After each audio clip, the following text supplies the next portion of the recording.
Hey Reflection, so this is the fourth chapter, The Language of the Stars and the Secret Code of the Rebellious Angels. Okay, so this book is the first in the series that will publish a good part of the annals of the Geno Abul, the gods mentioned in the ancient Mesopotamian tablets. The information has been neglected until now, but will enable you to understand many hidden aspects of the world history. The Geno Abul and this human species will be supported and substantiated by an entirely original discovery. In order to communicate with our remote ancestors on Earth, some members of the Gilimana celestial bestiarity used a code.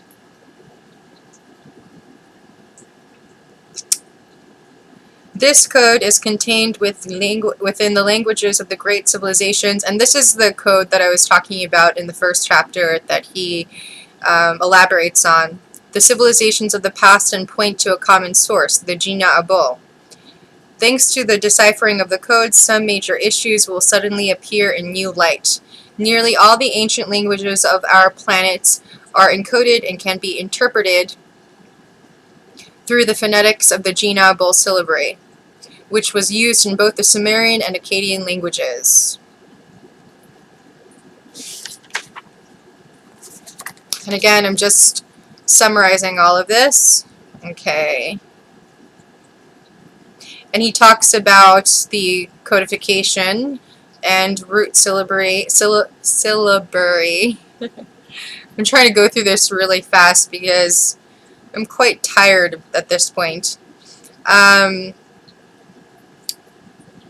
If linguistics had taken more care to apply the method of multilateral linguistic comparison, they would no doubt have noticed the singularity of the Sumerian-Akkadian syllabary and the fact that it constitutes the basis of words in such ancient languages as Arabic, Chinese, Egyptian, Hebrew, Greek, Hindu, which is not really a language, but Hindi, I think he meant to say, Latin, Japanese, and the Germanic, Hopi, Dogon, and many other languages. Thanks to the phonetics of the Sumero-Akkadian syllabary, there is a good chance of translating not just a few words of the ancient languages, but being able to translate almost all the key terms of many languages, ancient languages.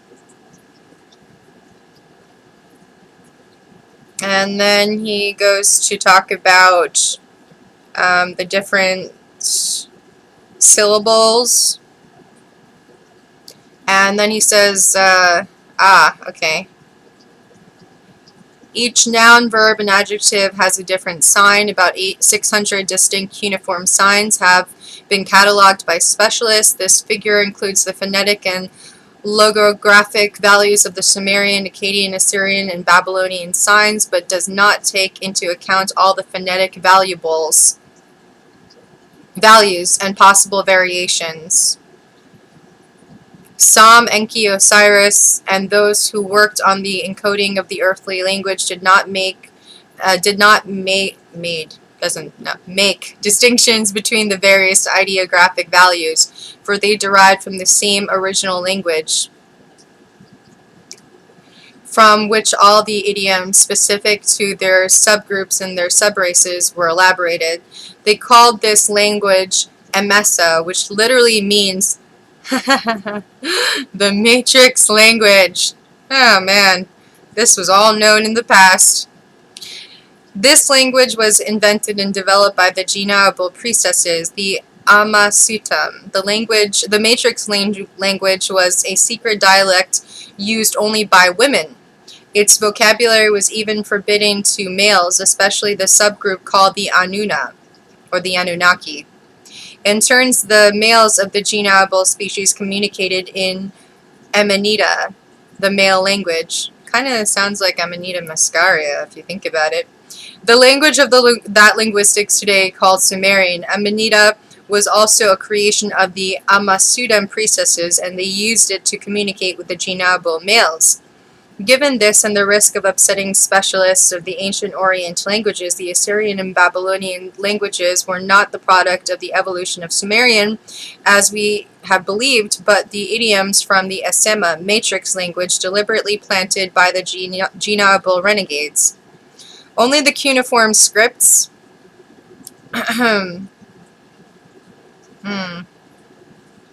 where was I? I lost my only the cuneiform scripts used by the Mesopotamian cultures originated from developments in different regions, but not the language itself. Earlier Sumerian writings were introduced between 4000 and 3500 BC, and is used archaic signs of pictographs that depict what they refer.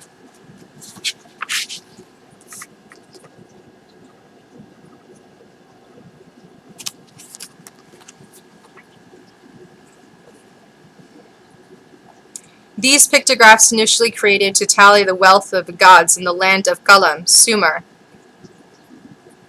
Subsequently evolved in the cuneiform script. The various languages created of the Emesa Sibyllary were simply modified or replaced. This is an important point. Only the writing system evolved, not the language. The inhabitants of our planet have been communicating since the beginning of humanity, and you will discover that they all spoke different idioms based on Emesa, the matrix language, which, as I said, was the foundation for the elaboration of the Amanita, the matrix, the male matrix language of the Sumerian. As I have already alluded, the genealogical who originally colonized the earth arrived in and were plagued with severe internal conflicts. The various idioms that spread throughout the planet are the result of the millennia-old dispute. The rebel faction of the genealogical needed special dictionaries designed for the various ethnic groups in order to be able to communicate with our terrestrial ancestors.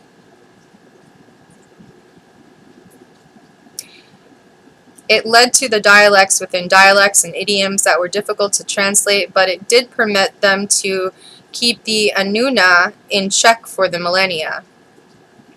Despite the latter numerical superiority, the human immigrants we now call Sumerian gave the name Emegir, the princely language, to Emian, the language of heaven, to the common language of the genealogical Amanita. The rebels, however, deliberately gave their idioms an archaic twist that made them sound like slang in comparison to the standard genealogical language. This code is always contained in the ancient language of the earth. The rules of the genealogical Sumerian grammar required the verbal group to be placed at the end of the sentence. This rarely is the case in the encoding devised by Sam and his fellow rebels, in which the verb sometimes appears in the beginning of the sentence. This tactic was intended to prevent decipherment.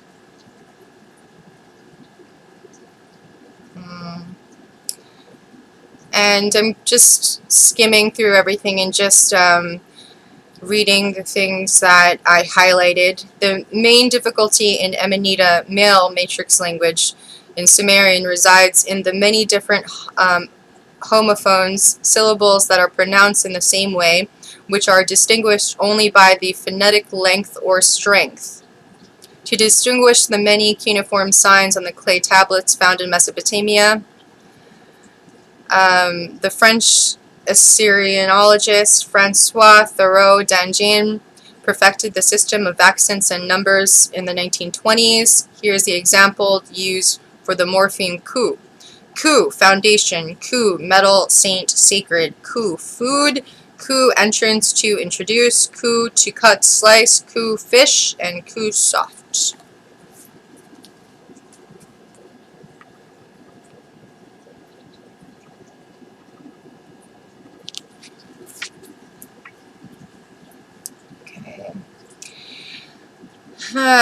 The Arabic word for Malik, transposed and broken down into Sumerian, becomes Ma, to establish, place, lik, prince, priest, inspector, which becomes Malik, the prince who establishes. And this, he's just doing this with different words, just translating them and breaking them down into the Sumerian syllables to basically show that he could encode any single language, any of the ancient languages.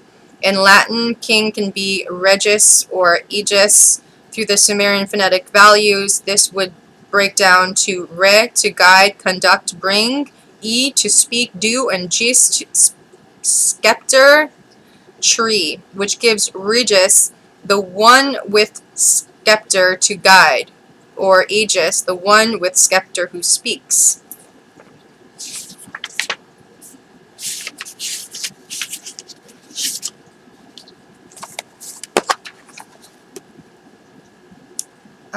Let's see.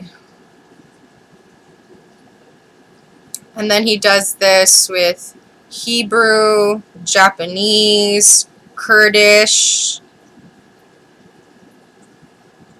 the Duala language. The word for woman is muto. Okay? Mu meaning woman, female in the absence of morpheme. To newborn, to give birth, bear children, engender becomes mutu, she who causes the newborn to grow. Mutu, the female who bears children or engenders. As it happens, women did not always bear children in the distant past. This explains why suddenly had to suffer childbirth and pain after the fall in Eden, as I will discuss later. Then he talks about the Indonesian language, Egyptian, Armenian, Hopi,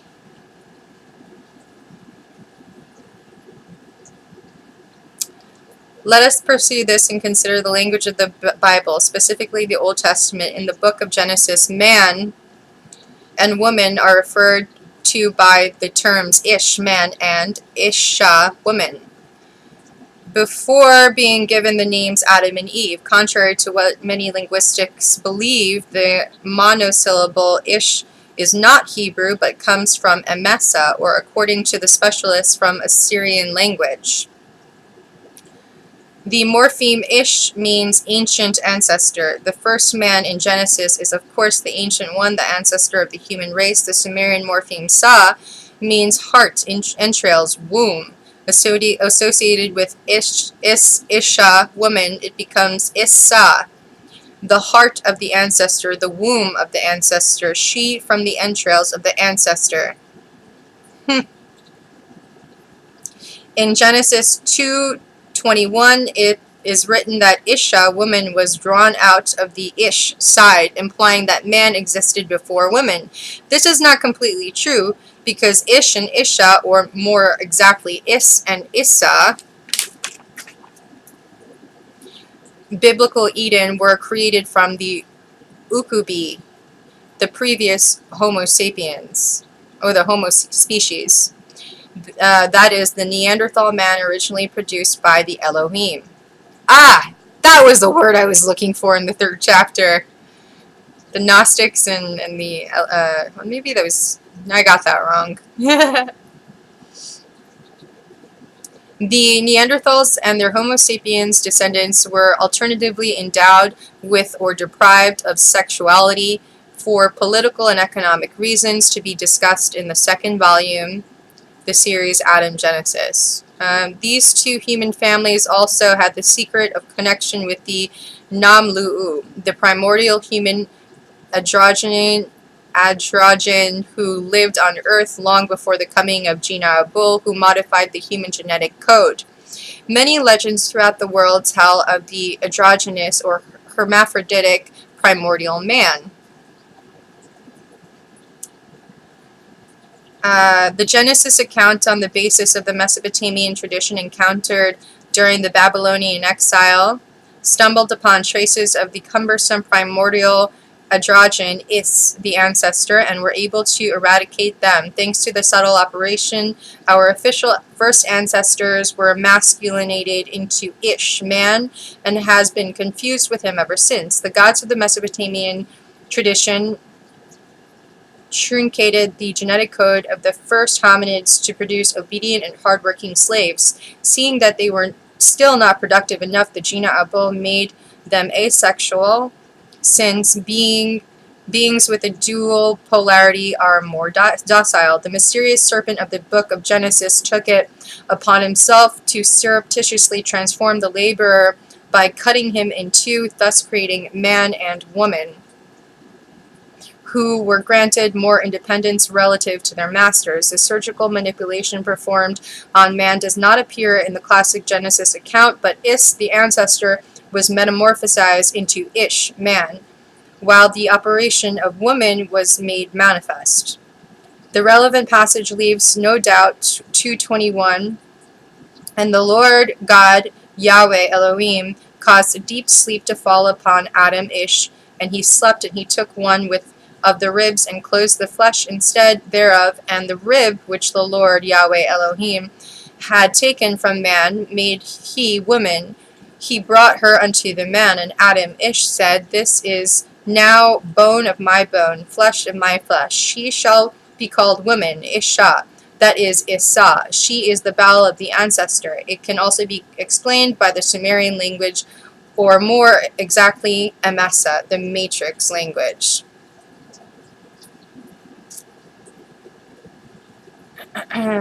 Now they're talking about the ancient writings, the great number of tablets, and the few traces of the story that he's about to tell. The most important accounts were engraved on clay tablets, many of which have been stolen out of Iraq since the beginning of the 1990s, and the better to supply the profitable black market of antiquities in the West. The texts on these clay tablets are valuable and clear enough. The Mesopotamian accounts retrace the history of a group of alien immigrants, the Anunnaki, who came to Earth many millennia ago to exploit its resources. Sam, the main character of the story that I am about to tell here, lived among these renegades. Only about 10% of the information in these chronicles is to be found directly on the Mesopotamian tablets. The history of humanity has been distorted in order to protect those who took over the earth in ancient times and their descendants who still work secretly on their behalf, whether we are aware of it or not. The Mesopotamian tablets are no exception to this rule, for the cult of the feminine was deliberately eradicated and misrepresented, especially at the time when the Assyro-Babylonian tablets were written in the interest of increasingly dominant patriarchy. And that could really be seen in our patriarchal society today that really looks down on women and abuses women to an extreme, if you see in today's society. One of the Anuna faction's greatest triumphs was to have been able to take advantage of the exceptional conditions that led humanity to spread through the earth. From that time, different religions were invented for the purpose of disorganizing humanity, leading it in error and keeping it within bounds. This is no small matter, for religions permit the usurpers of the planet to create divisions among people. In today's world, religious groups are all too often the direct instigators of conflict and war. Through religions and the deliberately doctored differences, since all religions share the same tenets, different beliefs permit one's neighbors to be killed in the name of God. During the darkest millennia of our planet, religions were responsible for the death of billions of people. Today, religion-related conflicts makes it possible for the size of the terrestrial population to be administrated and good profits to be made on increasingly efficient and lethal weapons. It may make some smile and others less, but the word religion, which comes from Latin, has a very precise meaning in the code of the Gina Abul. Christian philologists like to point out that the Latin word religio is derived from the verb legare, which means to bind or tie, implying that religion binds or ties people together. In ancient Rome, however, the word also had the meaning of subjecting. The word religio and obligatio, debt or obligation, were often used with the same meaning. Needless to say, many of the term religion refers to the beliefs and dogmas that define the relationship between man and the sacred that were generally dictated or imposed by the god or any number of gods. Then he goes on to say these tablets, especially in Babylon, made it possible to transmit a wealth of information that was used by the scholars of the tribe of Israel to compile passages of the Old Testament. Was it not the form of tablets of the law dictated by God that the Judeo-Christian religion was given its 10 Commandments? It was indeed on tablets that the ancient inhabitants of the Near East transcribed and transmitted the concepts that contributed the elaboration, which is considered to be the ranking religion of the world. The Latin word religio, religion, can be broken down into the following syllables: religiu, which literally means that which accompanies the teachings of the tablets of the sheep, teaching tablets that guide the sheep.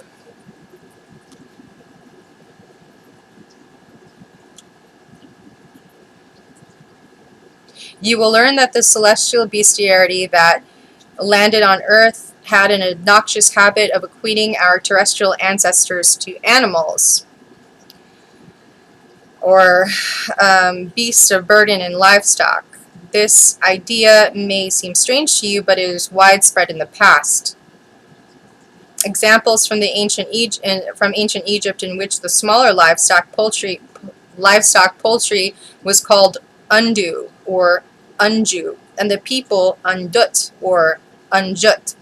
Transcribed in Sumerian, the meaning that of these terms become clear. Undu, the crowd of the horned ones, the population that pours the metal of light.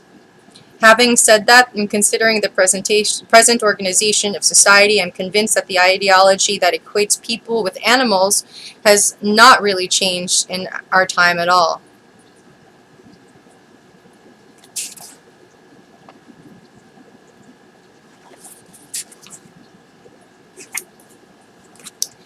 Let's see. Then he talks about just different words in different languages, and he just decodes them with the genealogical Sumerian code. In China, the word for religion, zhangzhao, which can be transposed into Sumerian and also refers to submission of humanity. Hebrew word for religion is dat, which is in effect means law. The Hebrew religion is based not on so much on faith as on obedience to the laws decreed by God. Transposed into the Sumerian Akkadian particles, we get dat, the power of the father, the proximity of the paternal father. Interestingly enough, the Akkadian particle at, father, paternal, power, ancestors, can also be pronounced ad in Sumerian. The means that the Hebrew word dat, law, religion, can also be pronounced dad in the language of the gods sound familiar. Then he's talking about the Hopi, transposed in the genealogical Sumerian. Religion has become more and more politicized and is used today to exploit thought. For example, the pro-choice advocate wrote, "There is a systematic tendency which has been exacerbated since September 11th, but existed before, to think that only Islam can produce fanatics and fundamentalists while constantly playing down the dangers of other fundamentalists. Although there are less Catholic, Protestant, and Jewish fundamentalists, they hold the key positions that have a real impact on international relations, and this fuels Muslim fundamentalism. That is the crux of the matter."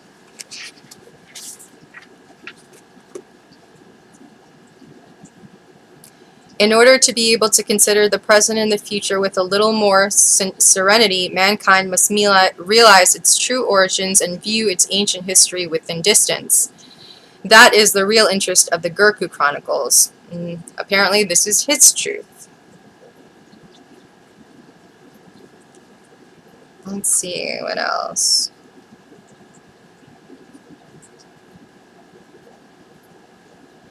Every culture has its own version of the facts, and many traditions throughout the world talk about the same events.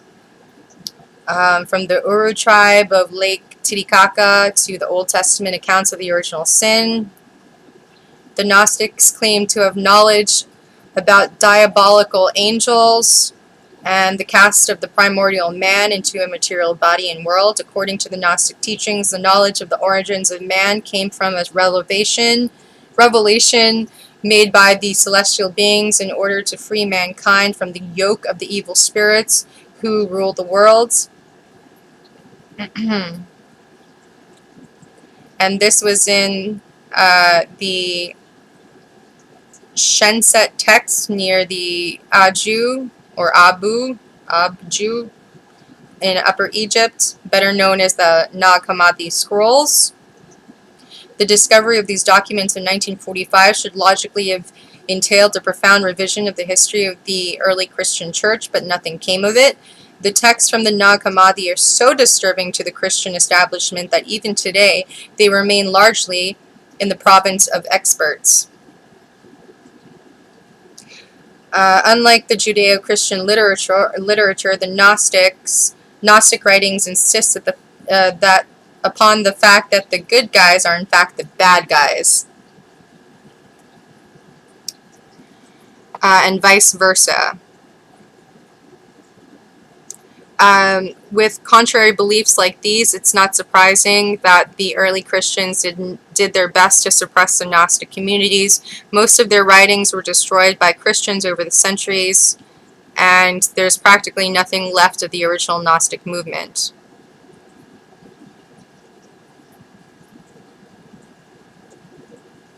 Now that we have talked about the language of the gods, I would like to devote some of my time on the UN, the Organization of the United Nations, founded in 1945. Then he talks about different laws that are put into place that take away our rights. Like on December 10th, 1948, the Universal Declaration of Human Rights was proclaimed by the General Embassy in the United Nations. Article 19, paragraph 1 and 2, the International Covenant on Civil and Political Rights of the UN, stipulates everyone shall have the right to hold opinions without interference. Everyone shall have the right to freedom of expression. This right shall include freedom to seek, receive, and impact information and ideals of all kinds, regardless of frontiers, either orally or writing or in print, in the form of art or through any other media. So far, so good, but read on. Here is paragraph 3 of the same article. The exercise of rights provided for in paragraph 2 of this article carries with it special duties and responsibilities. It may therefore be subject to certain restrictions, but these shall only be such as provided by law and are necessary for A. Respect of the rights or reputations of others. B. For the protection of national security or public policy, public order, or public health or morals. So the UN problem is that its formulations are ambiguous. As you can see, the phrasing of paragraph 3 effectively neutralizes the guarantees formulated of paragraph 2. And then he talks about this is often the case when it comes to affairs directly or indirectly involving the usurpers of the human race. And then he talks about the UN serving the usurpers, these usurpers, and UN or UN also exists in the language of the gods. Un in Jina-Abul Sumerian has several meanings: population, people, crowd. This confirms the role of the UN, which is to serve the people of the earth. The disturbing thing, however, is that the phonetic value of the Sumerian Un refers to the land of Sumer itself, which is called Kalam, In fact, the Sumerian Un and Kalam were written with the same sign and cuneiform script. Therefore, the eyes of the secret government, although the UN is symbolically in the service of people, is actually working in the sake of the beings from Kalam, the ancient gods of Sumer, in other words, the celestial bestiary.